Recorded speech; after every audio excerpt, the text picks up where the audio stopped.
Morning everyone, it is a glorious Sunday morning. It's about 10 a.m. I've made my sourdough for the day, I've got that proving, and my wife and I are on our way to go and move the goats into the bottom paddock. You ready, love? So as you guys probably know, they're due to kid next week. Now the goat gestation period is I think 150 days, and I worked that out from the date we introduced Sid. Sid is our male goat, our sire, our buck, our Billy, however you want to call him. We call him Sid. And he was introduced to the girls 150 days ago, next Saturday, so 6 days from today. So if we make a few assumptions, if we assume that he got one of the females pregnant the day he arrived, and if we assume that that female carries to full term and gives on her due date, then we would expect a kid next Saturday. Now, of course, there's lots of things that can change in that scenario. Could well be that he didn't get anyone pregnant for a few days or even a week or more. But it also could be the case that they give birth a little bit early, just like humans, you know. They can kid a few days either side of their due date. So we're moving them down into the bottom paddock. Say hello, everyone. They're not happy because they've not been fed yet today, and normally they have been. So we've kept them out of this bottom paddock all winter. And as you can see, if we have a quick look, the grass down here is lovely and lush, if a little bit frosty where it's still in the shadows here. But we're going to move them down into this paddock. They've got two houses there, and in addition to that, we're also going to bring down this mobile house. Well, semi-mobile. It's a bit of a pain to move. While I'm talking to you now, my wife's moving their troughs and things, so I'm going to set the camera up and jump in and help my wife. Now, they've not been fed today, so moving them from this paddock to that paddock should be super simple. So my wife's going to move them across with the feed. I'm just going to open the gate for her.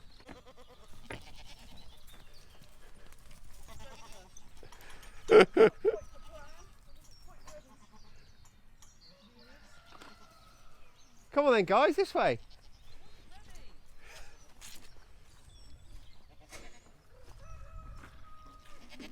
Come on then.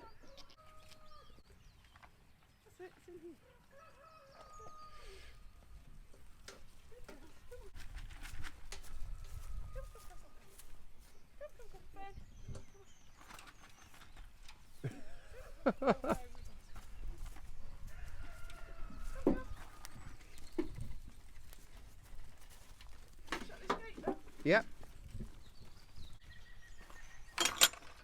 Who doesn't like to share?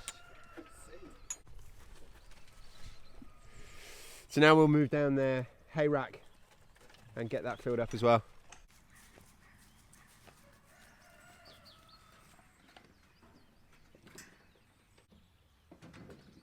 They're going to be producing milk any minute. Did you know, love, that from the animal's point of view, it's more work making the milk than it is making the baby?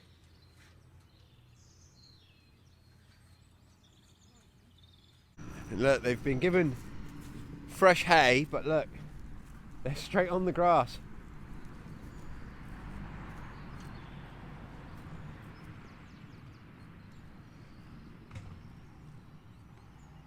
That's some happy goats right there.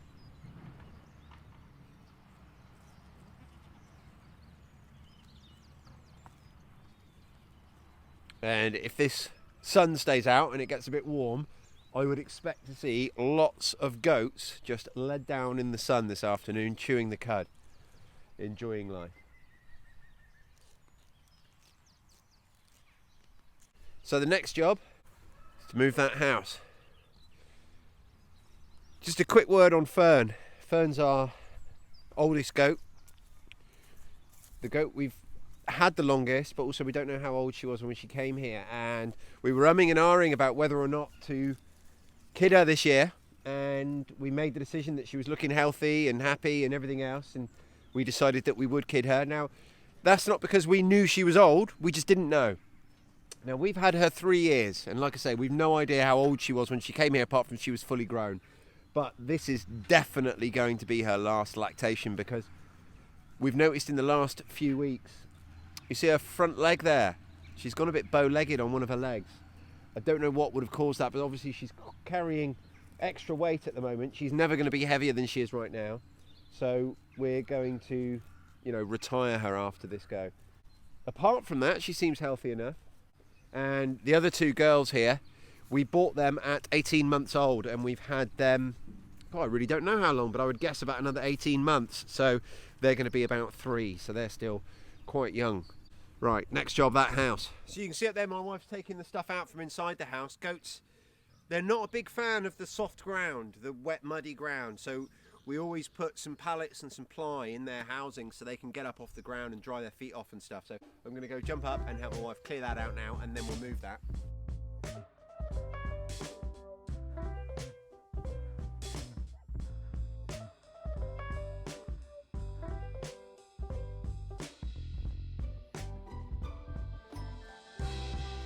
They're checking it out already. It's the same house you lived in yesterday, girls and boys. So we've got the flooring to move down, and then we've got to get some straw in there for them and some straw in the other houses. So I'm going to move the flooring down now with my wife, and then I'm going to nip off and pick up some straw. We get our straw from the same guy that we get our hay from, and he normally delivers here. He'll deliver if he, as long as we need 10 bales, but we actually don't. We only need a few, but luckily, every cloud and all that, I've got the van on hire at the moment, so it'll be much easier than usual. So I'm going to get this flooring moved with my wife, and then we'll be nipping off to get some straw.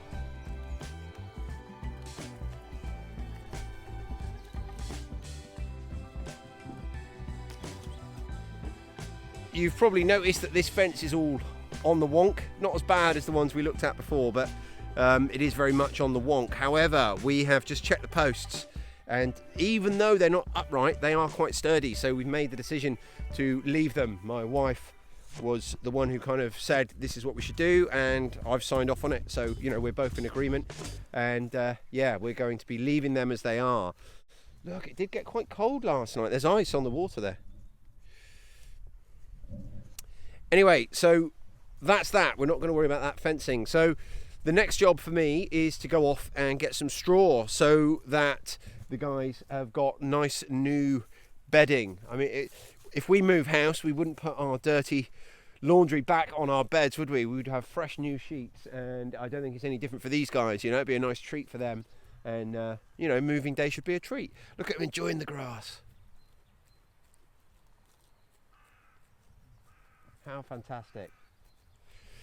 So having moved them, that frees up some other jobs in this top paddock. Now I think we've done really well actually with managing the ground. You will notice there is a couple of patches where it has gone muddy. If I show you just along the fence line there, but I've reseeded all those areas, so they are all going to come back now. We've got, I think, perfect weather. It's spring, the grass is kicking on, and I think this paddock is going to recover in no time. It's not nearly as bad as it looked this time last year, so that's really good. One of the other jobs that's freed up is these leftover branches and twigs. So the goats have eaten all that they want to eat from them. What's left is a little bit too big to put on the compost pile, a little bit too small to use as firewood in the house. Most of it anyway, we'll save some. So the destination for these twigs, and they're spread out around the paddock, is the bonfire over there. And obviously once we've burnt the bonfire, that's going to yield a load of ash that will then go on our compost. The other jobs in here, up where the house was up there, we've got some manure. We need to collect that up, get that on the compost. And also, now the guys are out, we want to build some tree guards around these trees. You might have picked up that I was just checking them out earlier in the time lapse, because I mean, these trees have suffered, and it's my fault. I'm completely the one to blame. I'm custodian of their lives, their lives are in my hands. And you can see that they've been quite harsh on this one here, and they've stripped quite a lot of the bark. I was just checking, none of them are actually ringed, so I think they're all going to survive. And I've tried to protect them. They've all got chicken wire around them, but this one in particular, they've just pulled the chicken wire down over time, and I've taken my eye off the ball, had too much to do, the drill, blah blah blah. it's not been adequately protected. So these 3 lime trees now, I'm going to put proper tree guards around so that by the time the goats come back in here, they won't be able to get to the trunks anymore and they will be properly protected. So the very next job for me, I think, is to go off and get some straw for these guys bedding. But at some point today, we're also going to be moving the chicken trailers. So that's quite a big job. It's not been done for a little while because of this avian influenza. With the netting and everything as well. It's a really big job. So that's something we're going to be doing today now that we've got our tractor back. So as always, we've had a slight change of plans and we are going to move the hens before I go off to get the straw. Reason being, the rest of the tinkering about with the goats and the meadow and all those other jobs that I've said are ones that I can do on my own. The chicken moving is very much a 2-person job at least. So my wife and I's rhythms work oppositely. So I wake up in the morning and it's a bit of a struggle to get the engine going. But once I'm going, I can go harder and harder as the day goes on. And I just get more and more into the idea of doing things and achieving stuff. My wife wakes up running at full volume and she's usually been outside and done all the animals' food and water before I've even got out of bed, and then she gradually drops off. For my wife, it's kind of a big deal, not every day but quite often it's kind of a big deal to go out in the morning, get everything done, be out here. Now we're out here and it's approaching noon and that's fine, but to then go in and stop and come back out again is a big deal for my wife and not something that she enjoys doing. So, and that's not to say for one second that she does any less than me, certainly not. Well, as well as I do how amazing she is and how much she does, but just the idea of stopping midday or later and then coming back out isn't always something she can do. But that's why we've decided to move the chickens now. Oh, I'm not going to share with you the whole chicken moving process. You've seen it several times before. These are our chicken trailers for new viewers. Big trailer there, and then this netting is a sort of temporary addition for the avian influenza outbreak. But one exciting bit of news that I wanted to show you that you haven't seen before is we've now got a tow hitch that I can put on the mower. So the last few times we had to move it, you've seen me do it with rope, just tying the two together, lashing them together as tightly as possible, and that's worked fine mostly, but it's very time consuming and it makes the actual job of towing them trickier, but should be much easier today. Anyway, so we're going to get on and move these and then I'm going to go off and get the straw and we'll probably catch up after that. So we've moved the chickens. My wife's going to just finish off setting them up. It's happening as we speak, and they're going to be very happy that they also get some lovely fresh grass today. So I'm going to go off and get some straw. Jackie, I'll get some straw and some goat food, yeah? What time is it? Have I got time before my sourdough? So there was a slight hitch with the hitch. I'll let you guys see if you can work out what the dickens has gone on here. But that's how we had to do it. And I'll report back in another video, see if any of you guys can guess what the hell's gone on. But yeah, the short version is not quite back to the drawing board, but yeah, I need to have a little rethink about this whole situation. Oh, right, so I'm gonna pop inside now because of the time. So my sourdough has been proving for 2.5 hours, or 2 3/4 hours. So in a little while I'm going to need to basically shape it, separate it into loaves and then let it set for its second prove. So instead of disappearing straight away, I'm going to go get some lunch, I'm going to do my sourdough, and then I'm going to go out and get hay. So realistically, by the time we actually get done with this sort of set of little jobs, it's going to be comfortably mid-afternoon, and by which time I'll be looking at probably starting dinner. But I'm really looking forward to giving the goats their new bedding, and yeah, I feel nice. I feel really good tonight going to bed knowing that they've all got lovely fresh bedding, lots of it, lovely fresh lush grass, lots of it, and yeah, that'll make me feel good. So believe it or not, let me turn the camera so you can see.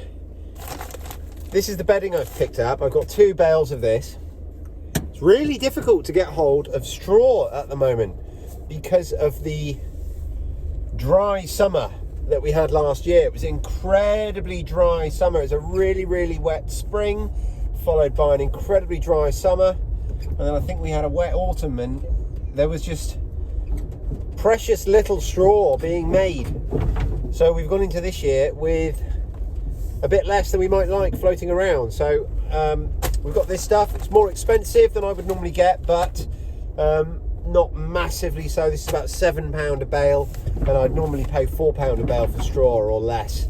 So that's where we are. It's not going to break the bank. There's only a couple of bales I've got. One should cover all the housing needs for today, and then we've got one spare. Now, I've also picked up the fence posts for doing those tree guards. Now, for whatever reason, I didn't pick them up yesterday. I had planned to, but you know how it goes, things change. And I've also got behind me, I don't know if you can see, I've managed to collect as well some pallets.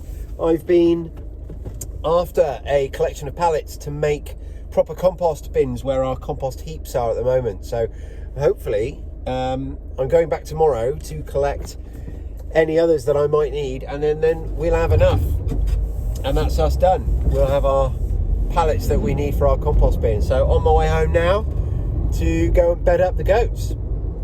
As predicted, they're getting up now, but I've come back to a lot of animals sitting down in the sun chewing the cud, which is a beautiful sight.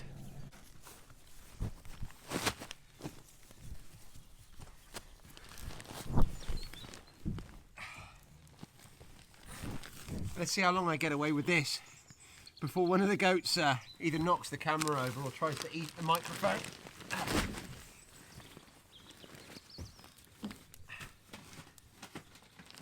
Look at this, guys. It's going to be lovely in here. Rhubarb saying hello.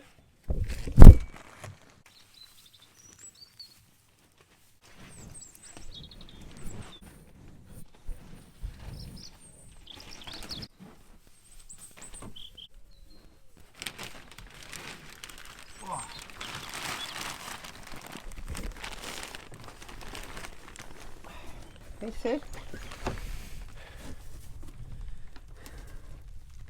What do you think? Nice?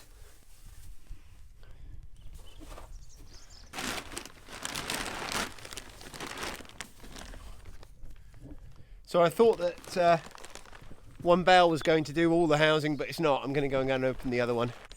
I think it's really important now, based on the stocking levels that we've got here. I know we've got 3 mums to be, but we've got 5 animals, adults, and then in a few days we could have as many as 6 or 7 more. I'm not expecting that many. I think on average, based on past experience, I'm expecting about 4 kids. Could be 5, could be 3. But last year it was 4. It was 1 set of twins and 2 singles. So there's nothing to suggest that it's not going to be a similar number. So we've got our 5 adult animals plus another, let's say, 5 babies. That's 10 animals in total. And once the kids come along, the mum and kids are going to want some space. Now obviously, having them in this bottom paddock, we've got one big advantage in that the paddock itself is split in 2, so we can separate out animals as we need to, and we'll kind of just keep checking that as we go, just by monitoring what's happening and who looks like they might need to be separated and who doesn't. But also we've got 3 separate bits of housing, because we have the house that's already in that paddock, the permanent house, which is split in 2, and then we've got the one that we've just put in there. So we've got plenty of space and plenty of options to move people around and separate them as we see fit over the coming few weeks. This girl here is Fern, and she's the oldest member of our goat family, aren't you, love? And this is going to be her last go round as a working animal, isn't it? isn't it, love? So when we first got goats, can you settle down? Sid, you're really starting to upset me because you're being a bit hard on Fern. Leave her alone. She doesn't need your attention as much as you're giving her. So when we first got goats, we got Fern and Nettle. We got 2 goats and we rescued them. As I've said many times, you know, we didn't know how old they were, but we rescued 2 goats and they came pregnant. We had no idea they were pregnant. So we had them all through the winter. And I was very, very new to goat keeping, and I was in the process of looking for a billy because we wanted to breed them, because the reason we wanted goats was always for milking. So we had these 2 females and they were a milking breed, and our plan was to breed them and milk them. And like I said, I was in the process of looking for a billy when they both had kids. That was 2 years ago. This will be her 3rd set of kids with us. But it's the first time she looks like it's taking a toll on her, so it'll be her last. But that's when we built this paddock, this bottom paddock. This is what I've been getting around to talking about, is this bottom paddock. So this bottom paddock, as you see here, that they're in now, this is what we had for our goats. Now that was just for 2 goats.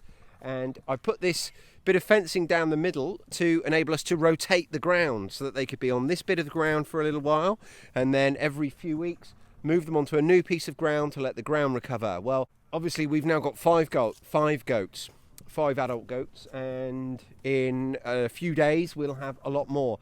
So that's why, you know, it necessitated a much larger area. Now, of course, you can keep goats in a smaller space. Of course you can. You don't need this much space to keep the number of goats we have, but we like to have low stocking levels. We like it for the low pressure that puts on the ground and on the goats. So it means obviously we can produce more of our own feed. It means that the cycle of parasites that build up in their system and then build up on the ground. So this ground here, any parasites they've got that have been through their system up in that top paddock are in the ground now, in the feces, in the larva stage and what have you, and they're going to basically come to maturity and not find a host because there's no goats in there now. So the parasites that are in that area of ground, be it worms or whatever else it might be, are going to die off. We move our goats for that reason. That's the main reason that we like to have these stocking levels and move them every so often. What that means is, though, in terms of having this as a maternity paddock, it means that we've already got the functionality of being able to split it in 2 just by closing that gate, and we may well choose to do that fairly soon. We may put Fern and rhubarb in here so that they've each got a bit of company to keep them away from Sid, because Sid's becoming a bit of a sex pest, and I don't think they need it, particularly not Fern. Obviously we need to get Sid studied out soon, and you know, that's just yet another job on my to-do list, but we're getting there, we're making progress. So that's the goats moved, and oh, I didn't show you, so they've got new bedding now in all their houses, and we've got about half a bale left over, which is, we've just put that in our little storage shed over there where we keep our hay. But they've got new bedding now in all 3 houses, and I think they're going to be super happy goats. I'm really happy. I'm going to go to bed this evening with a smile on my face, knowing how you know, that we've done all we can for our animals, and that they're going to be super happy. You are quite lovely, Sid, aren't you? You are quite lovely. They love a scratch. That bit they can't get to in between their horns there. They do love a scratch back there, don't you, mate?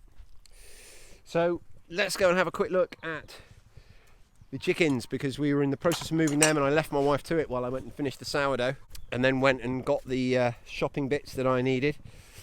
So, you know, I've mentioned this paddock, you know, this has done its job now. This now is in recovery mode. It's going to recover super quick because of the time of year. Think about how fertile that ground is going to be with all of those animal droppings and urine that it's had on it for the last 3 or 4 months. So this is going to absolutely shoot up. It's going to take no time at all to recover.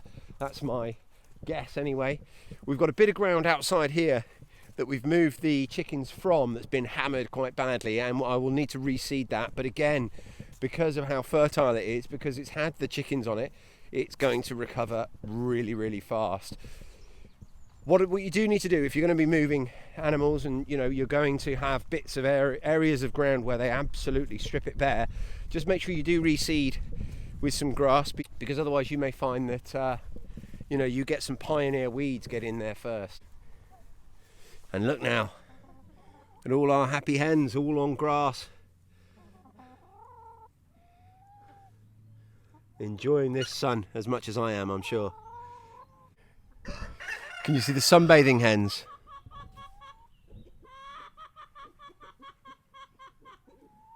Happy girls. Happy girls, everyone's so happy. Sun's out, that's why. Goats are down there nibbling on the grass. Sunbathing pigs. They were sunbathing. Do you want some food?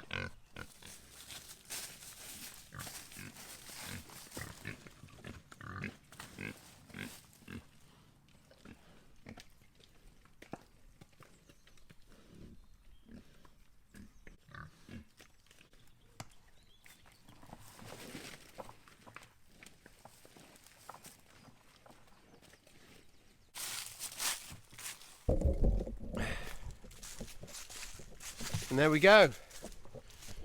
We're going to wrap it up there with everybody happy. I'm happy. I'm sure my wife will be happy, because the chickens are in a much happier state, and the happiness of our hens is very closely correlated to the happiness of Jackie. So she'll be happy, I'm happy, sheep's happy, the goats are happy, the pigs are happy. So I'll sign off with a happy homestead. Make sure you press that like button, leave me a comment down below, let me know what you thought, and I'll speak to you guys real soon. Cheers.